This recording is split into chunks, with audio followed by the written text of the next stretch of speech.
અમારા વિરુદ્ધ સાથે સામાજિક વિજ્ઞાન બજાર મોડેલ એક નવતર પ્રયોગ આવક ખર્ચ અને નફો વિશે અમે સમજાવ્યું હતું. તેના માટે અમે પ્રયોગ કર્યો હતો. બેંક એક સ્થાને બેંક, ઓફિસ, વેપારી બધું તેનો નવતર પ્રયોગ કરીને અમે સમજ્યા છીએ કે પૈસો કેવી રીતે ફરે છે અને ખેડૂતની શું કામગીરી છે, બેંકની શું કામગીરી છે, દુકાનદારની શું કામગીરી છે, જીએસટી અધિકારીની શું કામગીરી છે. આ પ્રયોગ દ્વારા અમે બધી જાણકારી મેળવી છે.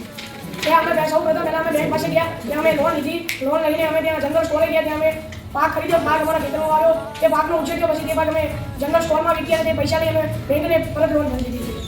તો આ પ્રયોગથી આપણને ખ્યાલ આવે છે કે પૈસા ફરીને બેંકમાં જાય છે અને આવી રીતે આપણા દેશમાં પૈસા ફરતા હોય છે.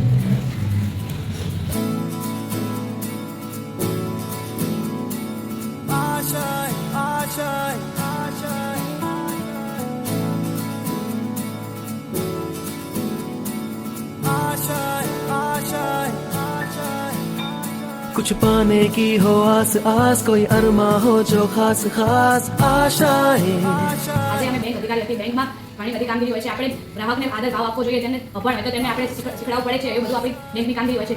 બેંકમાં બચત ખાતું, બેંકમાં લોન સુવિધા, બેંકમાં ડિજિટલ બેંકિંગ પણ હોય છે. બેંકની આ બધી કામગીરી હોય છે. બેંકમાં આપણે બધાને આદર ભાવ આપવો જોઈએ. બેંકમાં અભણ લોકોને પણ સારી રીતે સમજાવીને પણ લોન ભરવી જોઈએ.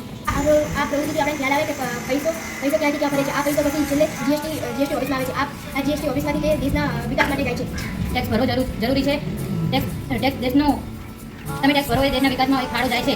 ટેક્સ ચોરી એ ગુનો છે. કાયદાનું પાલન કરવું જરૂરી છે. કોઈ પણ બિલ લો તેમાં જીએસટી નંબર વગર બિલ માન્ય ગણાશે નહીં. જીએસટી એટલે કેન્દ્રીય કર, કેન્દ્ર સરકારને થતો ટેક્સનો ભાગ. જીએસટી એટલે કે રાજ્ય કર, રાજ્ય સરકારને થતો ટેક્સનો ભાગ. જીએસટી એ સંપૂર્ણ રીતે પારદર્શી છે. ગ્રાહક તરીકે જે આપણે પહેલાં વસ્તુઓ દુકાનદાર પાસે ખરીદી હોય ત્યારે આપણે પૈસા ઉપર જવા બેંકમાં, પછી પૈસા ઉપાડીને વસ્તુ ખરીદવા જાવી ત્યારે આપણે વજન જોવો, બધું જોઈને તે વસ્તુ ખરીદી શકાય.